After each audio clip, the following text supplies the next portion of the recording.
Moins de pollution, moins de bruit. Près de 30 ans après, le pari est réussi. Retour en 1997. 7 heures précises, place de Verdun, les premières barrières sont posées. L'opération La Rochelle sans voiture peut démarrer au quart de tour. Ce 9 septembre, La Rochelle est la première ville française à organiser la journée sans voiture.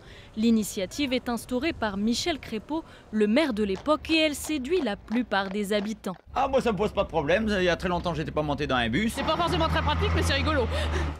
Objectif, modifier les habitudes pour lutter contre le changement climatique, déjà un sujet à l'époque. Maxime Bonneau était premier adjoint, il s'en souvient.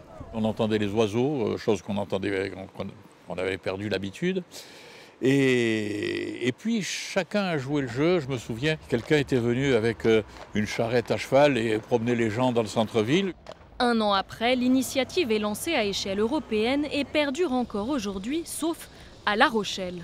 Aujourd'hui, l'offre de pistes cyclables est sans commune mesure, que ce soit ici sur le Vieux-Port ou dans la plupart des quartiers de La Rochelle. On a aussi une offre de bus qui n'a plus rien à voir avec ce qu'elle avait auparavant. Donc cet effort, on le prolonge, mais on est plus dans une logique. Essayons de faire ça tous les jours que de le faire sur une journée symbole. Pérenniser la mobilité douce, un travail au quotidien. Avec près d'1,5 million de cyclistes chaque année, La Rochelle s'impose aujourd'hui comme la 3e ville moyenne, la plus attractive pour les vélos.